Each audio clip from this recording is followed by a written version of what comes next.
Radhe Radhe friends. ये जो देश में अभी 26 जनवरी के आसपास यूजीसी का जो नया नियम जो लागू हुआ है, ये कहाँ तक सही है? क्या पहले सवर्णों के लिए आरक्षण काफ़ी नहीं था? जो आज तक आरक्षण के तले उनको दबाया जा रहा है और इसको आप ख़त्म नहीं कर पाए। एक प्रतिभाशाली स्टूडेंट जो अपने बल पे पहली पोजीशन लाता है, किसी पद पे अगर वो पहले स्थान पे पहुंचता है, तो आप उसको आरक्षण के तले दबा के वहाँ से हटा के जिसके पास आरक्षण है उसको आगे बढ़ा देते हैं। फिर भी सवर्णों ने इस चैलेंज को स्वीकारा और अभी तक वो अपनी मेहनत से आगे बढ़ते आए, जबकि आरक्षण का एक बहुत बड़ा रीज़न है सवर्णों को पीछे करने के लिए। आप काबिलियत को रखिए ना, आप यूनिटी में, एकता में काबिलियत को प्रायोरिटी दीजिए, काबिलियत को बढ़ाइए। जो बच्चा या जो इंसान जिस पद के लायक अपने पढ़ाई से, अपनी मेहनत से आगे बढ़ रहा है, आप उसको वो पोस्ट दीजिए। भेदभाव कहाँ है? भेदभाव तो आप लोगों ने बना रखा है। क्या सामान्य पढ़ाई नहीं होती स्कूलों में? क्या कॉलेज में सामान्य स्थिति नहीं है, कोई एडमिशन नहीं ले सकता? उसमें कौन भेदभाव कर रहा है? भेदभाव तो आप लोगों ने कर रखा है, जो आज तक आरक्षण नहीं हटाया। और ये क्या कम था जो ये नया नियम लेके चले आए? अब क्या कॉलेज या संस्थान में या किसी स्कूल में कोई बच्चा अ, अपने ब्रेन लेवल से पढ़ाई कर पाएगा? क्या वो अपनी काबिलियत पे पढ़ पाएगा?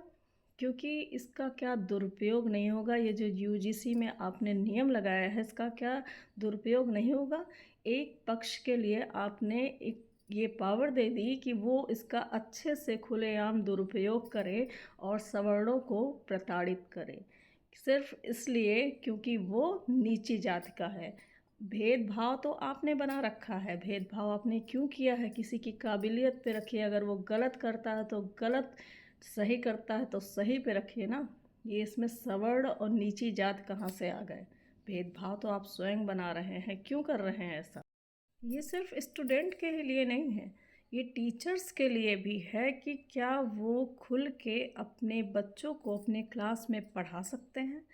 क्या इसके तहत किसी बच्चे को, अगर वो गलत कर रहा है तो उसको वो गलत कह सकते हैं? जो नीची कास्ट का हो वो उन पे ब्लेम लगा के उन्हें 10 साल के लिए जेल के अंदर कर सकता है। ऐसी आपने खुली आज़ादी क्यों दे दी? आपने संस्थाओं को भी प्रताड़ित करने के लिए कि अगर आप इतने एक कंडीशन रख दिया कि इतने घंटे में कार्यवाही नहीं करेंगे तो आपकी संस्था बंद हो सकती है, आपका फंड रोक दिया जा सकता है। इसका क्या दुरुपयोग सवर्णों के ऊपर नहीं होगा? क्या इसका आप किस भाव से इसको रखे हैं? आपको एकता, समानता रखनी है तो समान अधिकार दीजिए। किसने कहा कि किसी को ज़्यादा और कम दीजिए? क्यों किसी के पीछे आप इस तरह से सवर्णों के पीछे पड़े हैं कि आरक्षण थोप दिए, आरक्षण हटा नहीं पाए और एक नया नियम लेके आए जो देश के अंदर भूचाल ला सकता है? वो कहते हैं ना कि अति सर्वत्र वर्जयति। तो ये एक तरह से अति है सवर्णों के लिए और अपने ही देश में फूट डालने का एक बहुत बड़ा रीज़न है। हमारे जो स्वतंत्रता सेनानी थे, अपने देश को आज़ाद कराने के लिए अपना सब कुछ न्यौछावर किए, ये सोच के नहीं किए कि अपने ही देश में फूट पड़ेगी, आपस में ही गृह युद्ध का एक रीज़न बन जाएगा। आप ये रीज़न, ये जो आजकल के नेता हैं, आप लोग बना रहे हैं। आप लोग सौहार्दपूर्ण वातावरण को दूषित कर रहे हैं, विवादित अपने नए नए जो ये नियम ले आते हैं इसकी वजह से। आपका वो संकल्प और नारा कहाँ गया कि बटेंगे तो कटेंगे? तो बांटने का काम तो आप ही कर रहे हैं। क्यों कर रहे हैं? अपने ही देश में फूट डाल के आप कौन सी तरक्की हासिल करेंगे? ये जो यूजीसी का नियम है, ये उसी कहावत पे सिद्ध होता है। कहावत क्या, चौपाई है कि जहाँ सुमति तहाँ संपत्ति नाना। जहाँ कुमति तहाँ विपत्ति निधाना।